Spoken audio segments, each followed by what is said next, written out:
Do you believe that willpower is essential to have a happy and successful life? If you don't, you might want to check into the research. Hey guys, Doug here. Thanks for checking in. This is video 652, and tonight we're talking about willpower in our overall topic of self-care. So thanks for checking in. If you've been watching these last few weeks, you know we've covered things like the 5 biggest lessons, the modern self-care model, your real value, eat right for your type. And tonight I wanted to cover willpower. So that's the question. Do you believe that willpower is essential for a happy and successful life? If you don't, I'm going to post the results of 2 studies. If you don't, you need to check into it. And the reason I'm talking about this tonight is because inevitably, when people find out that I've lost weight of a significant amount, especially a long time ago, they always ask me, how'd you do that? In fact, I was just at dinner last weekend telling the story to some new friends, and my answer in those instances are always portion control. Now, if you know me, you know the story, and if you've looked at my website or anything like that, you know I titled my book Tuna Breath because I chose to lose weight by restricting myself to 1 can of tuna a day.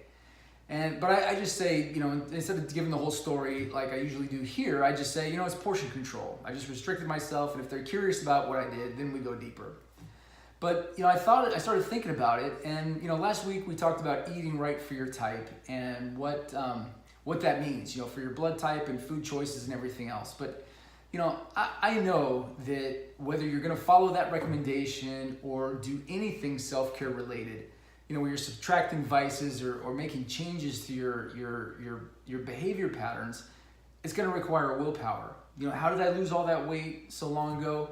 It was willpower. Sure, I ate a can of tuna a day. Sure, I exercised portion control. But ultimately, what I did was I found my willpower. And that's what carried me through all the way to the end. Okay? So I want to make this point tonight because we're not going to get anywhere with our self-care goals if we don't, exercise or find self-power. And here's why. As I was researching this topic today, I found in psychology.com or Psychology Today, a write-up about willpower and kind of how to boost your willpower, if you will. And they referenced 2 studies that I thought were quite profound. The first one dates back to like 1962, and the researchers of this study basically took 4-year-olds and put a marshmallow in front of them. And then they told these young kids that if you can hold off for 15 minutes, wait for 15 minutes, and if you've got a 4-year-old, if you remember when you're 4, 15 minutes is an eternity, especially with a marshmallow right on your nose. But they told these kids if you can hold off for 15 minutes, instead of the 1 marshmallow, you'll get 2. And so they did this, with a certain number of kids, and then they tracked them all the way to adulthood. And what they found is the kids that could hold off for 15 minutes consistently and get that second marshmallow, that they performed better in a couple areas of life that were pretty important. With their grades, they got higher academic achievements, better grades, they had better health, and they had better relationships or better marriages. There was less divorce, So ultimately, the researchers concluded that, that willpower provided a protective layer to kids and really to the individual's vulnerabilities.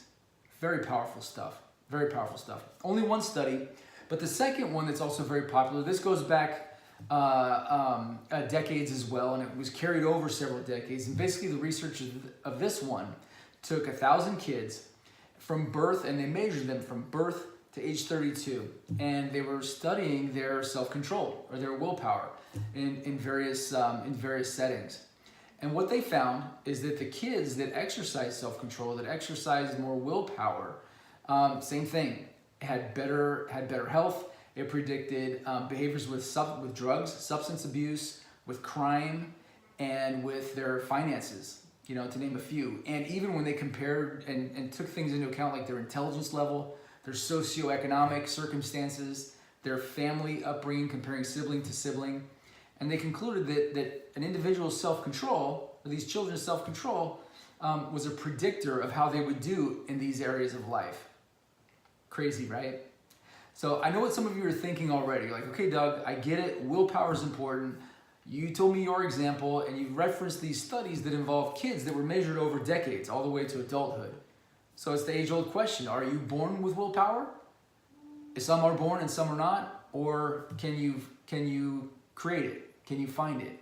And so, really, really important stuff. I'm going to put the links to these studies so you can read it for yourself and just see the results and how important it is. But more importantly, I want to affirm to you all now, watching this video and in the future, that, willpower, all of us have it. And so even if you think you don't, I've run into so many people that have told that story. How did you lose weight? Portion control. Really? What did you do?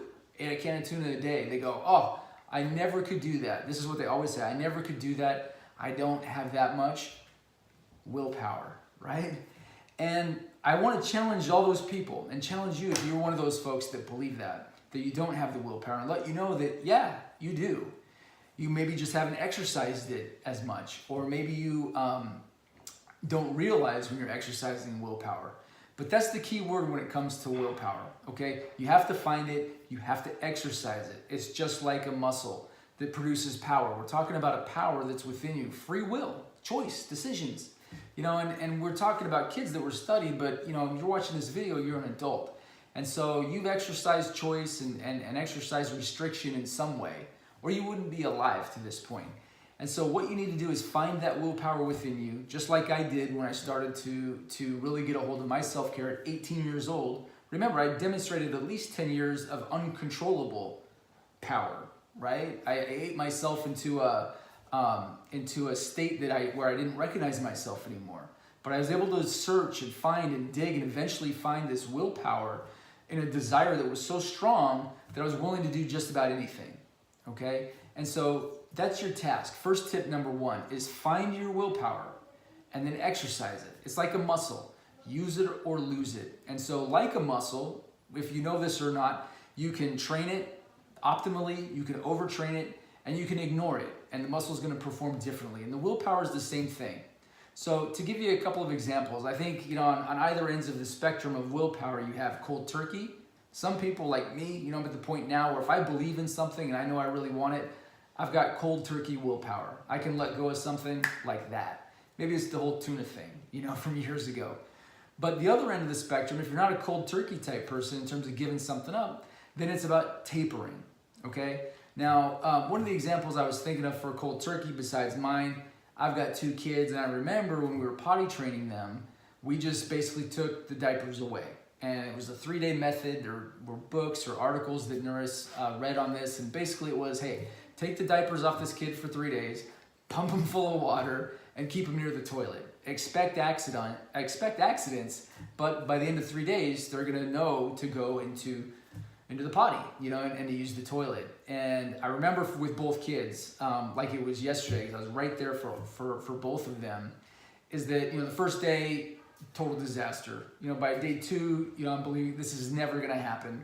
They're never going to get it. This is not what I want to be doing. They're not having any fun. But by day 3, something clicks in there, and they just start getting it. And, it's not that they might not have an accident here or there, but they know, like that habit, they know that diapers are gone and it's a new world for them.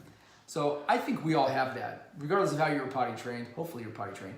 Regardless of how you're potty trained, we all have that ability to have cold turkey in us. It can be forced on you, like what we did with our children and the diapers, or you could pull it from within yourself, like I did with my tuna experiment, okay? That's extreme. So, the other way, again, is tapering. So like the example that I had there is when Nurse gave up coffee, she'd been drinking coffee her whole life. And, it was really important to her to make a change because she was feeling it in her digestion and everything else. And so instead of just going cold turkey and dealing with the headaches and the cravings and everything else, she started tapering, less and less caffeine, mixing with decaf, eventually all decaf, and then eventually tea. And tapering works. But it took self-control, and she had to exercise that and grow that willpower to get off caffeine over time with a replacement behavior or replacement, food that was much more beneficial to her and what she was after at that time, okay? So think about that, okay? Willpower. You have it, whether you've exercised it or not, you have to find it and then exercise it just like a muscle. If you really want something, or if it's forced on you, cold turkey, fastest, shortest route, could be a little bit painful, but you get results real quick. You don't have that, or you don't want it as bad, or you're not sure where your desires are at, then tapering is the way to go. Whether you're talking about food, any other vice, behavior, smoking, exercise, you can taper up, taper down, anything, starting a meditation practice, tapering up. You don't have to jump right in like I did with 30 minutes a day. You can taper up, and not taper up, but you can kind of, work your way up. Okay, makes sense? Tip number 1, find your willpower and exercise it. Don't overdo it. Give yourself breaks. If you're talking about food, give yourself a cheat day or a cheat meal, or, go easy on yourself. If you don't stick to the plan 100% of the time, it's about little victories, okay? All right, tip number 2, and this is what helped me a lot when I was after my food revolution, right? Is basically changing your thoughts. You have to, I call it the bouncing thoughts. And so a lot of us, when we're trying to exercise our willpower, or we're trying to give up something that we know isn't good for us, so that we want to change, like I said, a certain diet habit, emotional eating, smoking, alcohol, any of that stuff, a lot of us will have a current thought pattern that isn't very rewarding or isn't uplifting, and so what you got to do, and it might even convince you to stop or not to try, okay? And so what you have to do is identify that repetitive thought pattern and then bounce it immediately to something that's more empowering. And you just drill it in yourself until you have the willpower, have the behavior to get through that tough moment. So here's an example. A guy I know who's always trying to push himself and overcome fear, what he says, if he has the words or the feeling of I can't do this or I can't, he immediately changes that thought and maybe even out loud goes, I can't, so I must, right? And to me, it's like, fake it till you make it. You feel like you can't, but immediately put your brain and your language into this state of I can't, so I must. If you don't believe that you can, then you have to, okay? And that's how he's worked himself into a position of just staying from pause and getting into go and taking action in the area that he knows is good for him.